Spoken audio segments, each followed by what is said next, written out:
लूकिज्म chapter 480 एक ऐसा chapter जिसमें हम लोगों ने कुछ ऐसा देखा जो हमने कभी सोचा भी नहीं था। हाँ, हमने देखा। चलो बताते हैं इस पूरे वीडियो में। चैप्टर के स्टार्टिंग में हम देखते हैं गोकिम को, जो किसी को एक कप में वाइन ऑफर कर रहा होता है और वो बोल रहा होता है, चार्ल्स चोई को छोड़ दो और मेरे साथ आ जाओ, नहीं तो आज से हम दोनों दुश्मन हो जाएंगे। और ये कप वो किसी और को नहीं ऑफर कर रहा होता, वो ऑफर कर रहा था गन यामाजाकी को। गन कहता है, साकाजुकी कोटा, इसका मतलब होता है कि ये जिसके साथ शेयर किया जाए तुम उसी के पाथ पर या फिर उसके साथ ही चल रहे हो। हमारे कंट्री में इसका मतलब होता है एक ब्लड रिलेशन फॉर्म करना। लेकिन मुझे माफ करना गो, मैंने ये पहले ही किसी और के साथ पी रखा है और मेरा कोई इरादा नहीं है इसे दोबारा पीने का। तो गो कहता है, अच्छा ये भी बढ़िया है, आज से हम दोनों एक दूसरे के दुश्मन कहलाएंगे। ठीक है, अब मैं चलता हूँ। तभी गन पीछे से कहता है, वैसे मैंने पहले कभी ड्रिंक नहीं किया है, ये तो बस तुम थे कि मैंने ड्रिंक किया। मुझे तो ऐसा लगता है कि अब हम दोस्त बन चुके हैं। और गो के चेहरे पे हम देखते हैं एक नकली हंसी, और उसी नकली हंसी के साथ वो कहता है, चलो ठीक है, अब अगली बार से हम एक दूसरे को मारने की कोशिश करेंगे। उसके बाद से सीन शिफ्ट होता है और हम हॉस्टल का सीन देखते हैं, जहाँ पे सभी बैठकर खाना खा रहे होते हैं। और यहाँ पे सब खाना खाने तो बैठे होते हैं, लेकिन सबका मुंह अलग ही बना हुआ होता है। और तभी सैली अपना मुँह चुप्पी तोड़ते हुए बोलती है, तुम सबको क्या लगता है कि मेरा घर कोई आसान जगह है जहाँ पे कोई भी आके हमला कर देता है? और ये कौन सा बंदा है, आखिर क्यों वहाँ पे बैठा है? और हम देखते हैं हडसन को,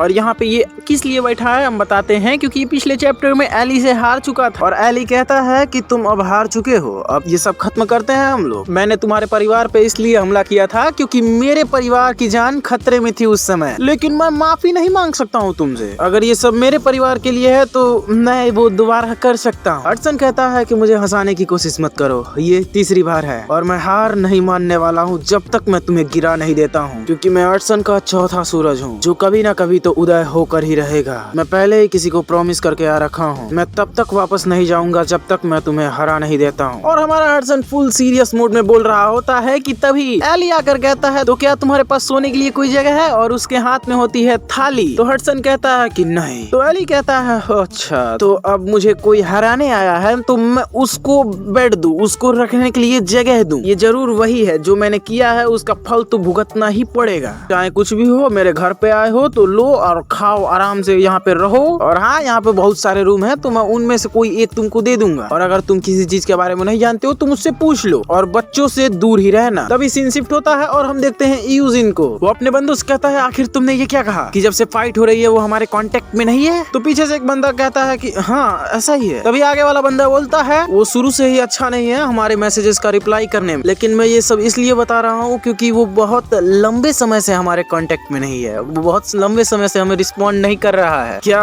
कुछ हुआ है? हमें चलना चाहिए और देखना चाहिए, मुझे पता नहीं क्यों लग रहा है कि कुछ गड़बड़ है। तभी यूजिन कहता है, तो चलो हम साइकोपैथिक वार्ड में चलते ही। ऐसा अगर होता भी है तो मुझको कोई चिंता नहीं है, अगर ग्यूरी के साथ कुछ हो भी जाता है तो उसका भाई उसको प्रोटेक्ट कर लेगा। और हम देखते हैं ग्यूरी का भाई यानी कि हमारा बेसमेंट हल्क नीचे गिरा पड़ा होता है। और इसका हाल ऐसा किसने किया कमेंट्स में जरूर बताना भाई। और यूरी उसको जगाने की कोशिश कर रहा होता है, और तभी वो अपने सामने देखता है तो उसके सामने चार्ल्स चोई आ रखा होता है। चार्ल्स चोई हंसते हुए कहता है, अच्छा तो तुम नंबर 1 हो, तो ये मेरे लिए एक छोटी सी परेशानी होने वाली है। मैं अब तुम्हारा फोन रखता हूँ। तुम जरूर सोच रहे हो कि आखिर मैं तुम्हारे साथ क्या करने वाला हूँ और क्या कर रहा हूँ। ये करने का कोई स्पेसिफिक रीजन तो नहीं है, लेकिन बस मुझे ये पूछना है कि क्या तुमने किसी को वर्कर्स के पास छुपा के रखा है जिसका नाम जिन्यून पार्क है? तुमको नहीं पता कि मैं उसको कितने समय से ढूंढ रहा हूँ? अगर वो तुम्हारे पास है तो मुझे दे दो। तुम आखिर जिन्यून पार्क से क्यों मिलना चाहते हो? तभी चार्ल्स चोई कहता है कि मैं इन सभी चीजों के बारे में नहीं बताने वाला तुमको, तो मैं बस तुमसे एक सवाल पूछता हूँ, गियोल बैक,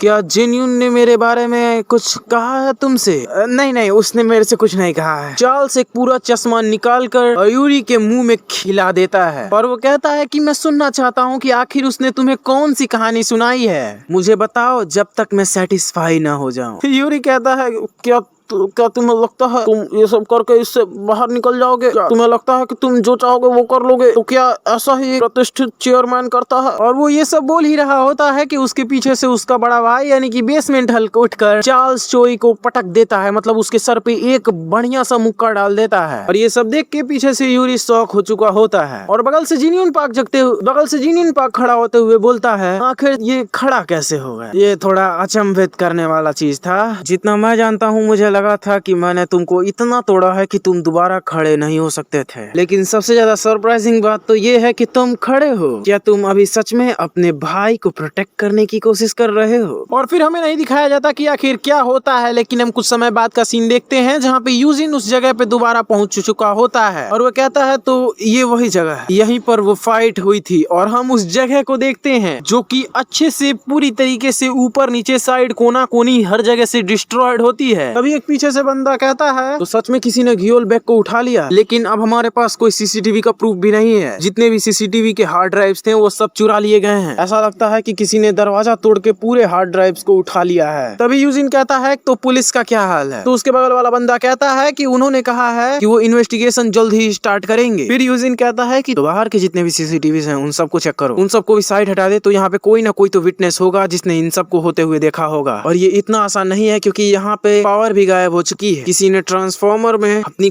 कार लड़ाकर पूरी इलेक्ट्रिसिटी को ही खत्म कर दिया है। ऐसा सिर्फ एक ही बंदा कर सकता है जिसका नाम है चार्ल्स चोई। और वो जिनियन पार्क को इसलिए उठाना चाहता है क्योंकि जिनियन पार्क के पास उसकी वीकनेस है और इसीलिए वो जिनियन को इतने समय से ढूंढ रहा है। मुझे भी नहीं पता आखिर वो वीकनेस है क्या। जिनियन पार्क हमारे वर्कर्स के द्वारा बहुत समय से छुपाया गया था और मुझे लगता है कि चार्ल्स चोई को इसके बारे में हाल ही में पता लगा होगा। अलाइड की वजह से जिनियन पार्क एक्सपोज हो चुका है और इन सब के ऊपर ये है कि यहाँ पे जितना कुछ भी हुआ है ये सब पहले से ही प्लान्ड था और एविडेंसेस को गायब करना ये किसी और का काम नहीं, ये सिर्फ चार्ल्स चोई ही कर सकता है। ये कल्पेट कोई और नहीं, चार्ल्स चोई ही है, लेकिन उसने अपने पीछे एक भी सबूत नहीं छोड़ा है। अगर हमारे पास कोई एविडेंस होता तो हम चार्ल्स चोई को गिरा सकते थे। ये इंसान जेम्स ली, फर्स्ट जनरेशन का जेम्स ली, ये आखिर मुझे क्यों कॉल कर रहा है? यूजिन फोन उठाता है तो चार्ल्स चोई कहता है मिस्टर यूजिन, बिग गियोल अब मिसिंग है। और यूजिन शॉक होकर कहता है कि आखिर तुम्हें ये सब कैसे पता? जेम्स कहता है तुम्हें क्या लगता है ये सब चार्ल्स चोई कर रहा है? क्या तुम्हें ये नहीं लगता है? तो यूजिन कहता है हाँ मुझे ऐसा ही लगता है। तभी डीजी यानी कि हमारा जेम्स ली कहता है कि मेरे पास एक सबूत है। यूजिन कहता है कि तुम्हारे पास क्या है? तभी जेम्स कहता है कि शांत हो जाओ यूजिन, मुझे भरोसा हो चुका है कि बाकुनो और ग्वेक जिचेंग को चार्ल्स चोई ने ही मारा है, कि मैं उसके ऊपर नजर रख रहा हूँ। और हम देखते हैं चार्ल्स चोई को जो कि ड्रोन के अंदर रिकॉर्ड हो रहा होता है और वो अपने ऊपर एक लाश, या फिर लाश तो नहीं होगी, अपने ऊपर एक बंदे को टांग कर ले जा रहा होता है। जेम्स कहता है कि चार्ल्स चोई बहुत एरोगेंट है, मुझे लगा कि मुझे पहले तुम्हारे पास कॉल करना चाहिए था, अब ये तुम्हारी बारी है यूजिन। अगर चार्ल्स चोई एविडेंसेस को मिटाने में माहिर है तो तुम एक छोटे से एविडेंस से किसी को खत्म करने के लिए काफी हो, और मैं इस पल का बहुत समय से इंतजार कर रहा था। चार्ल्स चोई, ये समय है तुम्हारे साथ वो लंबी कहानी खत्म होने का।